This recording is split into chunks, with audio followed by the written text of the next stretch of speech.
Looking into Jesus എന്ന ഈ TV പ്രോഗ്രാമിലേക്ക് എല്ലാ പ്രിയപ്പെട്ടവർക്കും സ്വാഗതം. തുടർന്ന് നിങ്ങൾ കേൾക്കാൻ പോകുന്ന ദൈവവചനം നിങ്ങളുടെ ജീവിതത്തിനകത്ത് മാറ്റങ്ങളെയും അത്ഭുതങ്ങളെയും നിശ്ചയമായിട്ടും കൊണ്ടുവരും. ജീവിതങ്ങൾക്ക് രൂപാന്തരം നൽകാൻ ദൈവത്തിൻ്റെ വചനത്തിനും പ്രാർത്ഥനയ്ക്കും ശക്തിയുണ്ട്. അതുകൊണ്ട് വളരെ കൊതിയോടെ ദൈവപാദപീഠത്തിൽ ആയിരിക്കാം. പ്രിയപ്പെട്ടവരെ, എല്ലാ ഞായറാഴ്ചയും ബുധനാഴ്ചയും ഞങ്ങൾ നേരിട്ട് കണ്ട് പ്രാർത്ഥിപ്പാൻ നിങ്ങൾക്ക് അവസരമുണ്ട്. ഞങ്ങളുടെ പുനരൂരിലുള്ള looking into Jesus apostolic worship സെൻ്ററിലേക്ക് YMC ഹാളിലേക്ക് എല്ലാ പ്രിയപ്പെട്ടവരെയും ഞങ്ങൾ ക്ഷണിക്കുന്നു. ഈ വരുന്ന ദിവസങ്ങളിൽ നമുക്ക് ഒന്നിച്ച് കണ്ട് പ്രാർത്ഥിക്കാം. നിങ്ങളുടെ ഡീറ്റെയിൽസ് നിങ്ങൾക്ക് അറിയണമെങ്കിൽ ഈ സ്ക്രീനിൽ കാണുന്ന നമ്പറിൽ ഞങ്ങളെ വിളിക്കുക.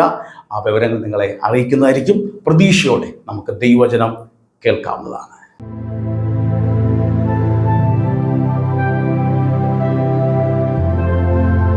യോഹന്നാന്റെ സുവിശേഷം 6-ാം അധ്യായം അതിന്റെ 37-ാമത്തെ വചനം, എന്നിട്ട് 39. പിതാവ് എനിക്ക് തരുന്നതൊക്കെയും എന്റെ അടുക്കൽ വരും. എന്റെ അടുക്കൽ വരുന്നവനെ ഞാൻ ഒരു നാളും തള്ളിക്കളകയില്ല. ഇനി 39-ാമത്തെ വചനം ഒന്ന് വായിച്ചേ. അവൻ എനിക്ക് തന്നതിൽ ഒന്നും ഞാൻ കളയാതെ, ആ പിതാവ് എനിക്ക് തന്നത് ഒന്നും, ആ ഒന്നും ഞാൻ തള്ളിക്കളയത്തില്ല. അപ്പൊ തന്നെ പറയുന്നു, തന്നതൊന്നും തള്ളിക്കളയാതെ എല്ലാം ഒടുക്കത്തെ നാളിൽ ഉയർത്തെഴുന്നേൽപ്പിക്കണം എന്നാകുന്നു എന്നെ അയച്ചവന്റെ ഇഷ്ടം. ഹല്ലേലൂയ. ഇത് യേശു കർത്താവ് ഒരു കടൽക്കരയിൽ നിന്ന് പറയുന്ന ചില വചനങ്ങളാണ്. ഈ കടൽക്കരയിലേക്ക് വരുന്നതിന് മുമ്പ് ഒരു സംഭവം സംഭവിക്കുന്നുണ്ട്. ബൈബിൾ പരിശോധിക്കുമ്പോൾ യേശു തനിയെ മലയിൽ പോയി പ്രാർത്ഥിക്കാൻ പോയി. പ്രാർത്ഥിച്ചുകൊണ്ടിരിക്കുമ്പോൾ ശിഷ്യന്മാര് യാത്രയിലാണ്. കർത്താവ് പറഞ്ഞ് അവർ മരുകറയിലേക്ക് യാത്ര ചെയ്തു, പടകെടുത്തുകൊണ്ട് പോവുകയാണ്. ആ യാത്രയിൽ ആരില്ല? യേശു കൂടില്ല. പക്ഷേ അതിന്റെ 6:17 തൊട്ടൊന്ന് വായിച്ചേ. പടകു കയറി കടലക്കരെ കബർദഹൂമിൽ യാത്രയായി. 17. ഇരുട്ടായ ശേഷം യേശു അവരുടെ അടുക്കൽ വന്നിരുന്നില്ല. ഇരുട്ടായ ഒരു അനുഭവം. ശിഷ്യന്മാർ ഇപ്പോൾ എവിടാണ്? യാത്രയിലാണ്. യേശു അവരുടെ അടുക്ക് എന്ത് ചെയ്തില്ല? വന്നിരുന്നില്ല. ഇതുപോലെ നമ്മുടെ ജീവിതയാത്രയിൽ ചില അനുഭവം കാണും. കർത്താവിന്റെ സാന്നിധ്യം അനുഭവിക്കുന്നില്ല, കർത്താവ് കൂടില്ലയോ എന്ന് തോന്നുന്ന ചില ഇരുട്ടിന്റെ ജീവിതാനുഭവങ്ങൾ നമ്മുടെ ജീവിതത്തിൽ പല മണ്ഡലങ്ങളിൽ ഉണ്ടാകാം. പടക് കയറി യാത്രയായി. ഇരുട്ടായ ശേഷവും യേശു എന്തില്ല. അപ്പൊ ഇവരോട് പറഞ്ഞിട്ടുണ്ട്, നിങ്ങൾ പൊയ്ക്കോ, ഞാൻ വന്നോളാം. പക്ഷെ ഇവര് യാത്രയായി, യേശുവിനെ എന്ത് ചെയ്യുന്നില്ല, കാണുന്നു. ഇതുപോലെ കർത്താവ് നമ്മളെ വിളിച്ചിറക്കി ജീവിതയാത്ര തുടങ്ങി. പലപ്പോഴും നമ്മൾ നോക്കുമ്പോ ചില ഇരുട്ടിൽ കർത്താവിനെ ഇരുട്ടാവുമെങ്കിലും കർത്താവ് വരുമെന്ന് നമ്മൾ ചിന്തിച്ചു. പക്ഷെ കർത്താവിനെ എന്ത് ചെയ്യുന്നില്ല, കാണുന്നില്ല. അടുത്തത്, കൊടുങ്കാറ്റ് അടിക്കിയാൽ കടൽ കോപിച്ചു. കൊടുങ്കാറ്റടിക്കിയാൽ കടൽ എന്ത് ചെയ്തു? പക്ഷെ ഈ സമയത്ത് ഒരു സംഭവം, ഇരുട്ടായി. അത് മാത്രമല്ല, ശക്തമേറിയ കൊടുങ്കാറ്റ് പടകിന്റെ നേരെ ആഞ്ഞടിച്ചുകൊണ്ടിരിക്കുന്നു. അടുത്തത്, അവർ 4-5 നാഴിക ദൂരത്തോളം വലിച്ച ശേഷം യേശു കടലിന്മേൽ നടന്നു. ഇവരാൽ ചെയ്യുന്ന പരിശ്രമം മുഴുവൻ ചെയ്തു. പടകിനെതിരെ ആഞ്ഞടിച്ചുകൊണ്ടിരിക്കുന്ന അനുഭവം, കൊടുങ്കാറ്റ്. പക്ഷേ ഇവര് നോക്കാൻ നേരത്തെ ഒരു സംഭവം സംഭവിക്കുന്നത്. എന്തോ സംഭവിക്കുന്നത്? അവർ 4-5 നാഴിക ദൂരത്തോളം വലിച്ച ശേഷം 4-5 നാഴിക അവരാൽ പരിശ്രമം എല്ലാം ചെയ്തതിനു ശേഷം അപ്പോൾ ഇരുട്ടായി, യേശുവിനെ കാണുന്നില്ല. യേശു കടലിന്മേൽ നടന്ന് പടകിനോട് സമീപിക്കുന്നത് കണ്ട് പേടിച്ചു. പക്ഷെ അവര് നോക്കുമ്പോ ഒരു കാഴ്ച കാണുകയാണ്. ഒരാള് നടന്ന് വരുന്നത്, യേശുവാ, നടന്ന് പടകിനോട് അടുത്തു വരുന്ന. ഇവരാദ്യം കണ്ടു പേടിച്ചു. അടുത്തത്, അവൻ അവരോട് ഞാനാകുന്നു, പേടിക്കേണ്ട എന്ന് പറഞ്ഞു. യേശു അടുത്ത് വന്നിട്ട് പറഞ്ഞു, ഒരു ഭൂതമായിട്ടോ വേറെ ഒന്നുമായിട്ടും നിങ്ങൾ കാണണ്ട, ഇത് ഞാനാകുന്നു, ഭയപ്പെടണ്ട. ഹല്ലേലൂയ. അപ്പൊ അതിന്റെ അർത്ഥം എന്താ? ഹല്ലേലൂയ. ജീവിതത്തിന്റെ ഇരുട്ടിന്റെ മണ്ഡലങ്ങളിൽ ഏത് അനുഭവമായിക്കോട്ടെ, നീ കർത്താവ് പറഞ്ഞിട്ടാ ഇറങ്ങി തിരിച്ചെങ്കിൽ, ഇരുട്ടിന്റെ അനുഭവം കണ്ടാലും തകർക്കുന്ന കൊടുങ്കാറ്റ് കണ്ടാലും വിശ്വസിച്ച് പ്രാർത്ഥിച്ചോ. ഏത് ഇരുട്ടിലും ഏത് കൊടുങ്കാറ്റിന്റെ അകത്തും ഇറങ്ങി വരാൻ പറ്റുന്ന ഒരു ദൈവത്തെയാ നാം സേവിക്കുന്നത്. ഇപ്പൊ വരുമെന്ന് നീ പ്രതീക്ഷിച്ച സമയത്ത് നീ കർത്താവിനെ കണ്ടില്ലേലും നീ ഭാരപ്പെടണ്ട. നീ ചിന്തിച്ചു ഈ നിമിഷം ഇറങ്ങി വരുമെന്നോ, അല്ല ഇന്ന പ്രതിസന്ധിക്ക് മുമ്പ് വിടുമെന്ന്. പക്ഷെ ഇന്ന് പകൽ ചിലതിനോട് പറയുന്നു, നീ പ്രതീക്ഷിച്ച ചില മണ്ഡലങ്ങളിൽ ദൈവം ഇറങ്ങി വന്ന് പ്രവർത്തിക്കുന്നത് നീ കണ്ടില്ലായാലോ, നീ തണ്ടു വലച്ചു വളഞ്ഞിട്ടുണ്ടെങ്കിലോ, വിശ്വസിക്കുക, ഭയപ്പെട ഇന്ന് പകൽ ചിലതിനെ തൊട്ട് ദൈവാത്മാവ് ഇന്ന് പകൽ സംസാരിക്കുകയാണ്. കഴിഞ്ഞ നാളുകൾ നീ പ്രാർത്ഥിച്ചു, കഴിഞ്ഞ നാളിൽ നീ ആഗ്രഹിച്ചു, പക്ഷെ ഒരു ചലനവും കണ്ടില്ല, ഒരു ദൈവപ്രവൃത്തി നിന്റെ ജീവിതത്തിൽ കണ്ടില്ല, കർത്താവ് നിന്റെ കൂടാരത്തിൽ ഇറങ്ങുന്നത് കണ്ടില്ല. പക്ഷെ ഇന്ന് പകൽ ദൈവാത്മാവ് പറയുന്നു, ഒരു സമയം ദൈവം വെച്ചിട്ടുണ്ട്. ഹല്ലേലൂയ. എന്നിട്ട് കർത്താവ് എന്താ പറഞ്ഞത്? അവർ അവനെ പടകിൽ കയറ്റുവാൻ ഇച്ഛിച്ചു. ഉടനെ പടക അവർ പോകുന്ന ദേശത്തെ എത്തിപ്പോയി. ചെയ്ത ഒറ്റ കാര്യമുള്ളൂ. യേശു വന്നപ്പോ പടകിൽ കയറ്റാൻ എന്ത് ചെയ്തു? അവര് ഇച്ഛിച്ചു, അനുവദിച്ചു കൊടുത്തു. ആടി ഒലഞ്ഞത് മറുകരയിലെത്തി. ഇന്ന് പകൽ ഒരു ദൂത് പറയാ, കർത്താവ് ഇറങ്ങി വരും ചില സമയത്ത്. എന്നാലും ആ വിടുതലിന്റെ പൂർത്തീകരണം വരണമെങ്കിൽ ഇറങ്ങി വന്നവനെ നമ്മളൊന്ന് അനുവദിച്ചോളൂ. അനുവദിക്കുമ്പോഴാണ് ആടി ഉലഞ്ഞത് നിന്ന് മറുകരയിലെത്തുന്നത്. ഇന്ന് പകൽ മീറ്റിംഗിൽ ആരാധിക്കുമ്പോൾ ദൈവസാന്നിധ്യം ഇറങ്ങി വന്ന് നമ്മെ തൊടുന്ന അനുഭവം ദൈവം ഇറങ്ങി വരികയാണ്. പക്ഷെ നമ്മളൊന്ന് അനുവദിച്ചു കൊടുത്താൽ, ഞാൻ ഇന്നൊരു ദൂതായിട്ടാ പറയുന്നത്, പ്രവചന ശബ്ദം പോലെ പറയുന്നു, ഈ കഴിഞ്ഞ നാളുകളിൽ ആടി ഉലഞ്ഞ ചില വിഷയങ്ങൾ 19 കാണിച്ച് 19 പരിശുദ്ധം അവിടെ നിന്നുകൊണ്ട് വീണ്ടും ഒരു ദൂത് പറയാം. അവർ 4-5 നാഴിക ദൂരത്തോളം വലിച്ച ശേഷം കഴിഞ്ഞ 4-5 മാസമായിട്ട് ചിലത് വലഞ്ഞു വെച്ചിട്ടുണ്ടെങ്കിൽ ഇന്ന് പകൽ ദൂത് പറയുന്നു, ആ 4-5 നാഴികയ്ക്ക് അപ്പുറത്ത് എന്റെ ദൈവം ഇറങ്ങി വരുമെങ്കിൽ ഈ മാസത്തിൽ ചിലതിനോടൊരു ദൂത് പറയുകയാണ്. ഇത് ദൈവത്തിന്റെ പ്രവൃത്തിക്കായി നിനക്കെതിരെ അടിച്ച കൊടുങ്കാറ്റുകളെ നിർത്താനായി, നിന്റെ ജീവിത പടകിനെ ആഞ്ഞുലച്ച ചില പ്രതിസന്ധികൾക്ക് സ്റ്റോപ്പ് വരാനായി എന്റെ ദൈവം ഇറങ്ങി വരും. അവൻ ഇറങ്ങി വരും. ഇന്ന് പകൽ ചിലത് ഒറ്റ കാര്യം നമ്മൾ ചെയ്താൽ മതി. എന്റെ കർത്താവ് ഇറങ്ങി വരുമ്പോ നാം ഒന്ന് അനുവദിച്ചു കൊടുത്താൽ മതി. അനുവദിച്ചു കൊടുത്താൽ ഈ 4-5 നാഴിയാട്ട് നടക്കാത്ത കാര്യം അവൻ ചിലതിന് പടകിൽ തീരത്തെത്തിക്കും. യേശു വന്നിട്ടുണ്ട് നിന്റെ അവസ്ഥയെ മാറ്റാം.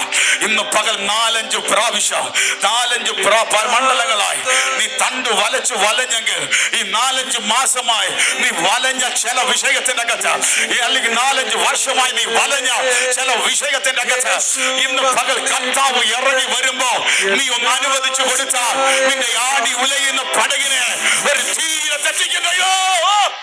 കർത്താവ് ചിലതിനെ തൊട്ടുകൊണ്ടിരിക്കുക. അങ്ങനെ പടക്, ആടി ഉലഞ്ഞ പടക്, ഇരുട്ടത്ത് തകരുമെന്ന് ചിന്തിച്ച പടകിനെ കർത്താവ് ഒരു തീരത്തെത്തിച്ചു. ദൈവം ഇറങ്ങി വരുമ്പോ ദൈവം ഇറങ്ങി വരുമ്പോ നാം അനുവദിക്കണം.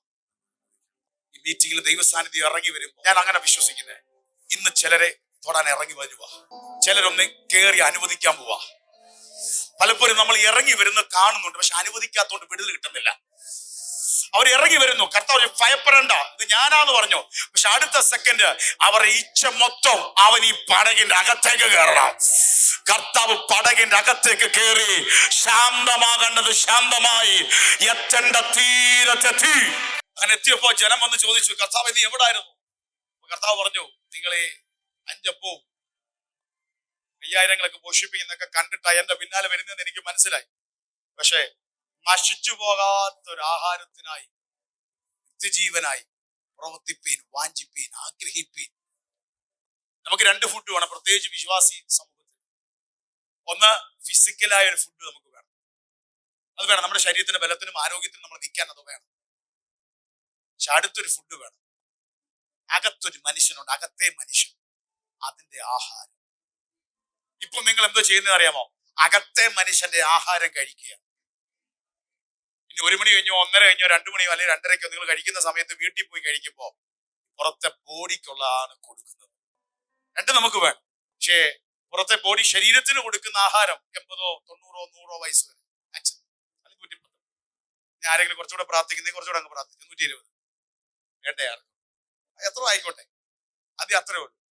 പക്ഷെ അകത്തേതിന്റെ ഗുണം ഈ ഭൂമിയിലും അപ്പുറത്ത് യുഗായുഗം നിത്യതയിലും പ്രയോജനമുള്ളതാ. നശിച്ചു പോകാത്ത ആഹാരത്തിന് എന്ത് ചെയ്യണം? മറ്റേ നശിക്കും, കുറച്ച് കഴിയുമ്പോൾ ദഹിക്കും, ചിലത് ദഹിക്കത്തില്ല, എന്തോ ആയിക്കോട്ടെ. കുറച്ച് ഞാൻ ബാക്കിയുള്ള മറുപുറയിൽ പോവും, എല്ലാം നടക്കും. പക്ഷെ ഈ അകത്ത് വീണ നിത്യജീവന്റെ വചനം, ഈ ആഹാരം ഇത് കിടന്ന് വർക്ക് ചെയ്യും. 15 വർഷം കഴിഞ്ഞാലും വീണ വിത്തിന്റെ റിസൾട്ട് വെളിപ്പെടും. അതാ ഇന്ന് പകൽ അകത്തെ മനുഷ്യനെ ബലപ്പെടുത്തേണ്ട ഗുണം. 35 വന്നേ, 35. അവരോട് പറഞ്ഞത്, യേശു അവരോട് പറഞ്ഞത്, ഞാൻ ജീവന്റെ അപ്പമാകുന്നു. എന്നിട്ട് പറയാണ്, ഞാൻ ആരാണ്? ജീവൻ, ഞാൻ ജീവന്റെ അപ്പമാകുന്നു. അപ്പമാകുന്നു. ഞാൻ ജീവന്റെ അപ്പം. നിങ്ങൾ 5 അപ്പവും 7 അപ്പവും 5000 10,000 പോഷിപ്പിച്ച് നിങ്ങൾ കണ്ടു. അപ്പൊ ഞാനൊരു കാര്യം പറയാം, ഞാൻ തന്നെ ആരാ? ജീവൻ തരുന്ന അപ്പമാകും. അടുത്ത്, എന്റെ അടുക്കൽ വരുന്നവന് ഒരുത്തൻ എന്റെ അടുക്കൽ വന്നാൽ വിശക്കുകയില്ല.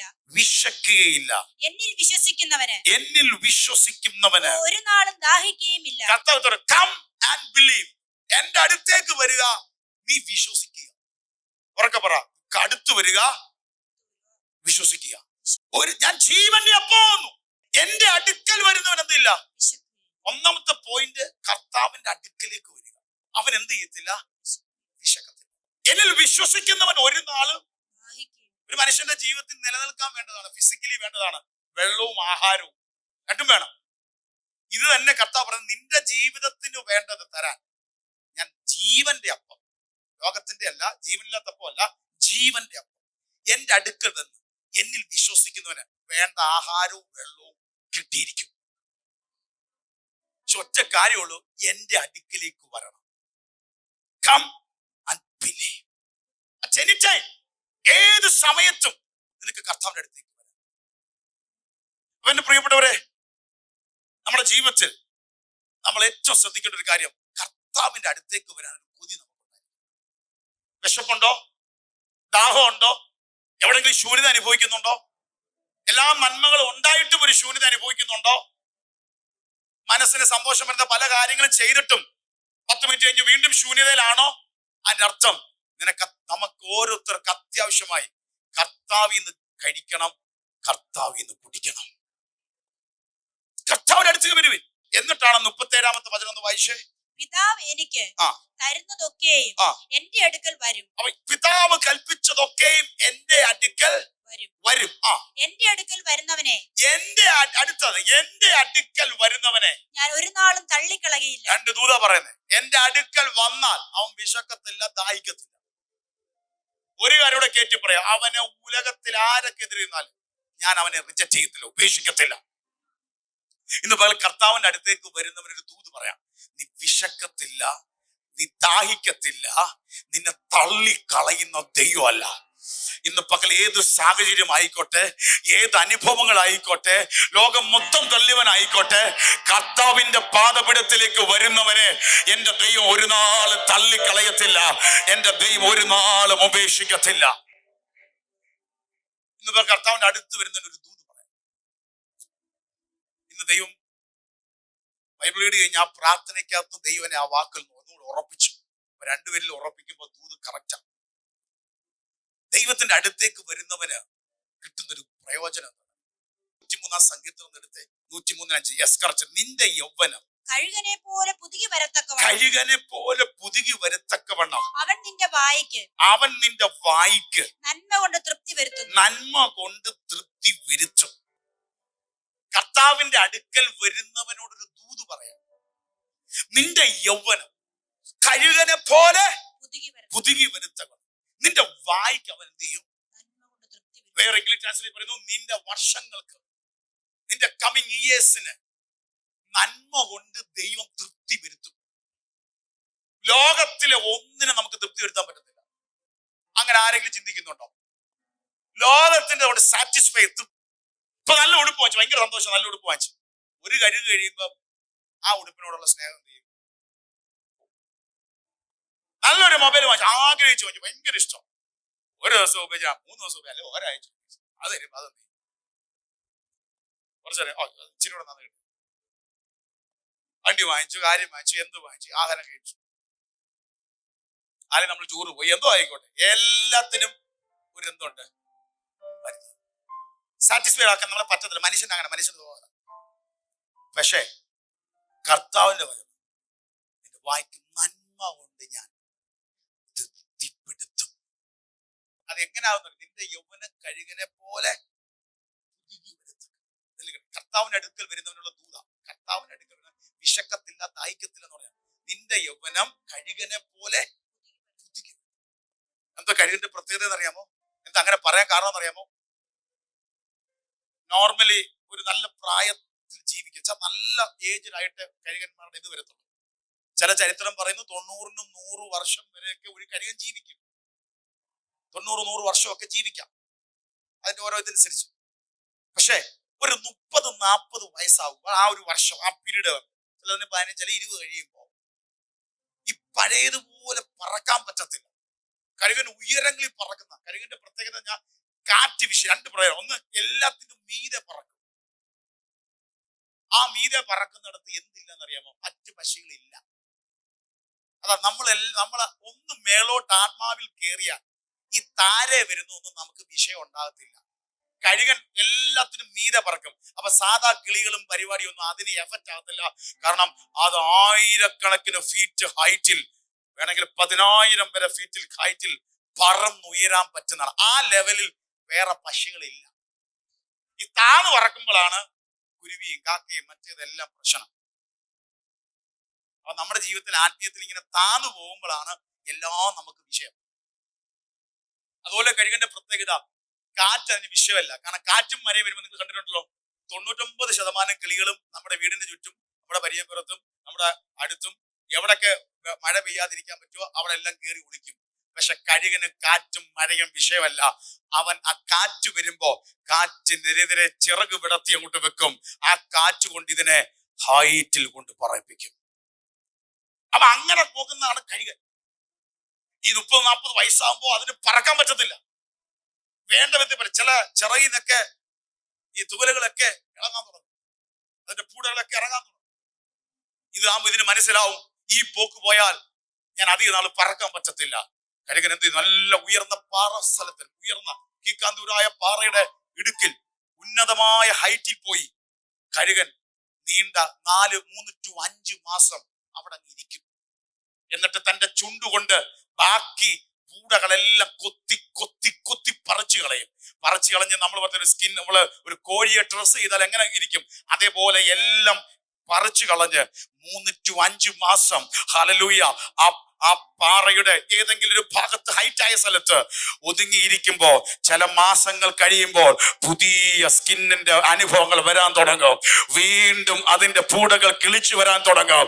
അങ്ങനെ ഒരു 5 മാസം കഴിയുമ്പോൾ കഴിഞ്ഞ നാളിനേക്കാൾ അപ്പുറമായിട്ട് അതിന് വീണ്ടും പറന്നുയരാൻ പറ്റും. ഇത് തന്നെയാണ് ദൂത് പറയുന്നത്. നീ കർത്താവിന്റെ അടുത്തേക്ക് വരാം. അതാ വചനം പറയുന്നത്, യെശയ്യാവ് 40:31. ഹല്ലേലൂയ. എങ്കിലും യഹോവയെ കാത്തിരിക്കുന്നവർ ശക്തിയെ പുതുക്കും, കഴുകന്മാരെ പോലെ ചിറകടിച്ച് പറന്നുയരും. ആരാ? ദൈവത്തിന്റെ അടുക്കൽ നിന്ന് ദൈവത്തിനായി കാത്തിരിക്കുന്നവർ ദൂത് പറയുന്നു, കഴുകനെ പോലെ ചിറകടിച്ച് പറന്നു കയറും. നിന്റെ യൗവനം കഴുകനെ പോലെ പുതുക്കും. ഇംഗ്ലീഷിൽ ഒരു വാക്കുണ്ട് അതിന്, സൂപ്പർ ചാർജ്ഡ്. ദൈവം വീണ്ടും നിന്നെ ആ മൊബൈലിന്റെ ചാർജൊക്കെ പോകുമ്പോ പെട്ടെന്ന് കയറ്റുന്ന സൂപ്പർ ചാർജർ ഉണ്ടല്ലോ എന്ന് പറയുന്ന പോലെ ചിലതിനെ വീണ്ടും ഒരു സൂപ്പർ ചാർജ് ചെയ്യാൻ പോവുക.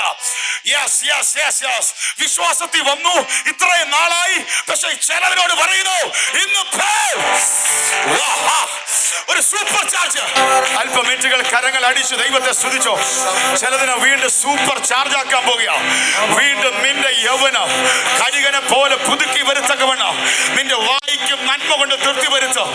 ചില നന്മകൾ കൊണ്ട് തൃപ്തി വരുത്തുന്ന ദൈവം, കർത്താവിന്റെ പാദപീഠത്തിലേക്ക് വരുന്ന ദൈവം ഇതല്ലേ നിന്റെ ജീവിതത്തിന്റെ അകത്ത് വീണ്ടും ഒന്ന് ചാർജ് ചെയ്ത് ദൈവം ഓടിക്കാൻ പോവാ.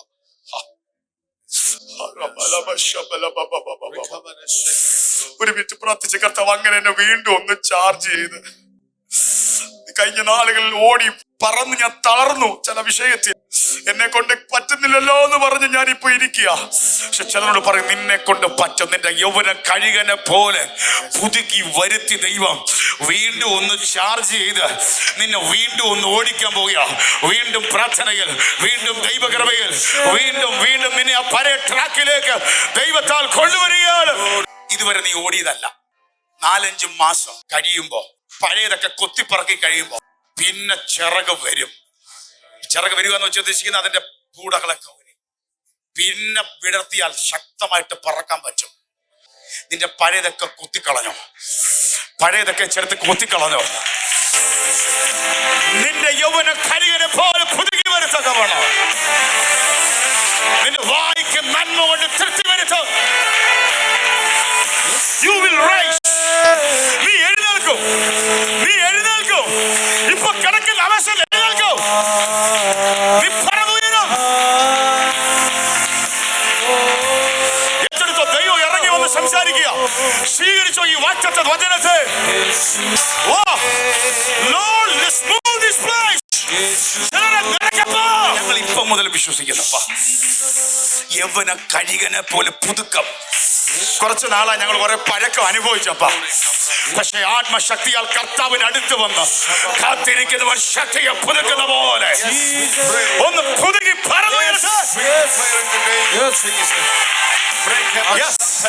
കഴിഞ്ഞ കുറച്ച് മാസങ്ങളായി, കുറച്ച് വർഷങ്ങളായി പറന്നുയരാൻ പറ്റാതെ ക്ഷീണിച്ചു തളർന്നു പോയ മണ്ഡലങ്ങളെ പറന്നുയരുന്ന കർത്താവ് ചിലതിനെ തൊടുന്നതിനായി സ്തോത്രം. ചില കെട്ടുകൾ ദൈവം പൊട്ടിക്കുന്നതിനായി സ്തോത്രം. കർത്താവ് അങ്ങനെ ചെയ്യുന്നതിനായി സ്തോത്രം. പ്രിയരെ, വിശ്വസിക്കേ, കർത്താവിന്റെ അടുക്കിലേക്ക് വരുന്നവനെ ഒരു നാൾ കം ആൻഡ് ബിലീവ്. വിശക്കത്തില്ല, ദാഹിക്കത്തില്ല. ഞാൻ വിശ്വസിക്കുന്നു ഇന്ന് മുതൽ ഇത് പുതുക്കി ദൈവം തരുവാൻ സാധിക്കും. ചിലക്ക് നമ്മൾ ലോണ് കണ്ടിട്ടില്ലേ, ഇതുവരെ ഉള്ളതെല്ലാം മാറ്റിയിട്ട് ഇന്ന് തൊട്ട് പുതുക്കി, പിന്നെ പുതിയ അടവാ എന്ന് പറഞ്ഞ പോലെ ഇത്രയും നാളും വന്നു, പക്ഷെ പലതൊക്കെ കണ്ടു, പറന്നുയരാൻ പറ്റിയില്ല. പക്ഷെ ദൈവം ഒന്ന് പുതുക്കി തരുക. എനിക്ക് ഇംഗ്ലീഷിലെ ട്രാൻസ്ലേഷൻ, TPT ട്രാൻസ്ലേഷനിലെ ബൈബിൾ ഇഷ്ടപ്പെട്ടു. He will supercharge you. ചില മൊബൈലൊക്കെ ഇറങ്ങി പോകുമ്പോൾ സാധാ ചാർജറുണ്ട്, ഒത്തിരി നേരം എടുക്കും. സൂപ്പർ ചാർജറുണ്ട്, 45 വോൾട്ടും 25 വോൾട്ടിന് മേലുള്ള സൂപ്പർ ചാർജസ് ഉണ്ട്. അത് മൊബൈലിൽ കുത്തുമ്പോഴേ കാണിക്കും your mobile is super charging. അതായത് പിന്നെ ഒരു 10 മിനിറ്റ് പോലും എടുക്കത്തില്ല. ഒരു 0 ഒരു 15% 100 ആവാൻ ഒരു 10 മിനിറ്റ് പോലും അത്ര എടുക്കത്തില്ല. ഓരോ കമ്പനി അനുസരിച്ച് വളരെ പെട്ടെന്ന് 5-ാമത്തെ മിനിറ്റിൽ ഇത് 100-ലേക്ക് കൊണ്ട് എത്തിക്കുന്ന പോലെ സൂപ്പർ ചാർജ് ആക്കാമോ. ചില ലൈഫുകളെ കാത്തിരിക്കുന്നവർ ശക്തിയെ പുതുക്കും. കരുകന്മാരെ പോലെ ചിറകടിച്ച് പറന്നുയരും. You have supercharged my life. ദൈവമേ, അങ്ങ് എന്റെ ജീവിതത്തെ സൂപ്പർ ചാർജ് ചെയ്തു. അതുകൊണ്ട് എനിക്ക് അതായത് എനിക്ക് വീണ്ടും പറന്നുയരാൻ പറ്റും. ആകാശത്തിൽ കഴുകന്മാർ പറക്കുന്ന പോലെ എനിക്ക് വീണ്ടും പറന്നുയരാൻ പറ്റും. ഇന്ന് എല്ലാ വിശ്വാസ മക്കളോടും പറയുകയാണ്, ഇന്ന് ഒറ്റ പ്രാർത്ഥന പ്രാർത്ഥിക്കണോ, എന്നെ ഒന്ന് സൂപ്പർ ചാർജ് ചെയ്യണോ, എനിക്ക് പറന്നുയരണം. ആരോഗ്യമില്ലാത്ത ശരീരത്തിൽ നിന്ന് ആരോഗ്യത്തിലേക്ക് പയറണം. അസമാധാന മേഖലയിൽ നിന്നും സമാധാനത്തിലേക്ക് പറന്നുയരണം. പരിശുദ്ധാത്മാവിന്റെ ശക്തിയാൽ അവന്റെ അടുക്കൽ വരണമെന്ന് പറയാൻ കാരണം എന്നറിയാം. എന്തുകൊണ്ട് നമ്മുടെ ജീവിതത്തിൽ കർത്താവിന്റെ അടുത്തേക്ക് എബ്രായർ 4:16 ബൈബിൾ പറയുന്നു, അതുകൊണ്ട് കരുണ ലഭിപ്പാനും തത്സമയത്ത് സഹായത്തിനുള്ള കൃപ പ്രാപിപ്പാനുമായി നാം ധൈര്യത്തോടെ കൃപാസിംഹാസനത്തിലേക്ക് അടുത്തു വരിക. ഒരു വിഷയം വന്നു, ഓടിവാ. അതുകൊണ്ട് കരുണ ലഭിപ്പാൻ, തത്സമയത്തുള്ള സഹായത്തിനുള്ള കൃപ പ്രാപിപ്പാൻ നാം ധൈര്യത്തോടെ ദൈവത്തിന്റെ കൃപാസിംഹാസനത്തിലേക്ക് അടുത്തു ചെല്ലും. ചിലത് പ്രാപിക്കാൻ ആഗ്രഹിക്കുന്നവർ എന്തോ ചെല്ലണം. എവിടെ ചെല്ലണം? നമ്മൾ പലപ്പോഴും അടുത്ത് ചെല്ലാതെ മാറി നിൽക്കുന്നതാണ് ചിലത് മേളിൽ നിന്ന് ഇറങ്ങാത്തത്. കാത്തിരുന്ന ശക്തി കൊടുക്കും. കരുവിന് വേണമെങ്കിൽ 20 വയസ്സ് കഴിഞ്ഞ് 30-ാമത്തെ വയസ്സാകുമ്പോ എന്റെ ജീവിതം ഇങ്ങനെയൊക്കെ ആയല്ലോ, വലിയ വശിയാന്നൊക്കെ പറഞ്ഞ് ദൂതമൊക്കെ കിട്ടി ഇറങ്ങിയത്, ഞാൻ വലിയ വശിയാന്നാ പറയുന്നത്. ഇപ്പൊ 20 വയസ്സ് കഴിഞ്ഞാൽ 30-ാമത്തെ വയസ്സ് ഞാൻ കിളവനെ പോലെ നിൽക്കുന്ന ഒരു അവസ്ഥ. ഇത് തന്നെയല്ലേ ആണ് വിശ്വാസിയെ ദൈവം ഈഗിളിനോട് ഊഹിച്ചിട്ടുണ്ട്. പലപ്പോഴും നമ്മൾ ചിന്തിച്ചല്ലോ, ഇത്രയൊക്കെ വലിയ പാസ്റ്റർ എല്ലാ ഉപവാസ പ്രാർത്ഥനയിൽ ദൂതോടെ ദൂത്, എല്ലാ ആഴ്ചയിലും പാസ്റ്റർ ഇപ്പൊ ദൂത്. എന്റെ ലൈഫ് ഇങ്ങനെ പറക്കാൻ പറ്റാതെ കിടക്കുക. ഞാൻ അങ്ങനെ വേണമെങ്കിൽ കരികന് ചിന്തിക്കാം, പക്ഷെ കരികൻ വിട്ടുകൊടുത്തില്ല. കരികനൊരു കാര്യം അറിയാം, കീഴ്ക്കാൻ തൂക്കായ പാറയുടെ കീഴിൽ മാറിയിരുന്ന് ഒരു 3-5 മാസം മാറിയിരുന്ന് പഴയതൊക്കെ ഒന്ന് കൊത്തിക്കളഞ്ഞാൽ ഇത് പുതുക്കം വരുന്നതാണ്. ഇത് ആ ശരീരത്തിൽ വെച്ചേക്കുന്നതാണ്. അതിന് നമ്മളൊന്ന് അനുവദിച്ചു എന്ന് പറയുന്ന പോലെ ഇതുവരെ വന്നതോ ഒടിഞ്ഞതോ ചതഞ്ഞതോ പറന്നുയരാൻ പറ്റാത്ത വിഷയമല്ല. ഹല്ലേലൂയ. ആ പർവ്വതത്തിന്റെ പാറയുടെ കീഴിൽ ഒളിഞ്ഞിരുന്ന് മറയുന്ന പോലെ നമ്മുടെ ക്രിസ്തുവാകുന്ന പാറയിൽ ദൈവസന്നിധിയോട് ഒന്ന് ചേർന്ന് ഇരുന്നാൽ, അവന്റെ അടുക്കിലേക്ക് വന്നാൽ നിന്റെ വിശപ്പ് മാറും, നിന്റെ ദാഹം മാറും. അത് മാത്രമല്ല, നീ എവിടൊക്കെ ബ്രേക്കായി പോയോ അവിടൊക്കെ പറന്ന് വീണ്ടും ഉയരാൻ.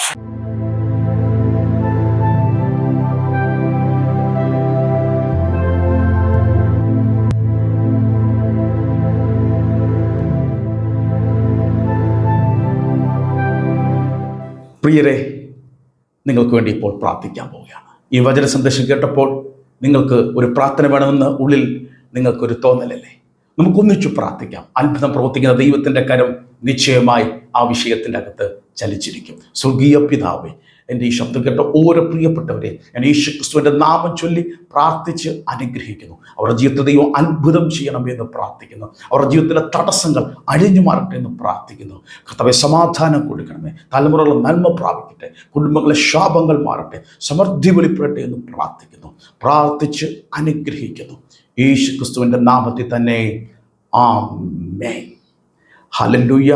പ്രിയപ്പെട്ടവരെ, നിങ്ങളുടെ ജീവിതത്തിൻ്റെ അകത്ത് മറക്കാനാകാത്ത വിടുതൽ കർത്താവ് ചെയ്യും. ഇനിയും നിങ്ങൾക്കൊരു പ്രാർത്ഥന ആവശ്യമുണ്ടെങ്കിൽ ഈ സ്ക്രീനിൽ കാണുന്ന നമ്പറിൽ ഞങ്ങളെ വിളിക്കുക. ഞങ്ങളുടെ പ്രേറ്റ് ടീം നിങ്ങൾക്ക് വേണ്ടി പ്രാർത്ഥിക്കുന്നതായിരിക്കും. അതുപോലെ തന്നെ വരുന്ന ആഴ്ചകളിൽ നമുക്ക് ഒന്നിച്ച് ദൈവത്തെ ആരാധിക്കാം. അടുത്ത ആഴ്ച വീണ്ടും കാണാം. God bless you.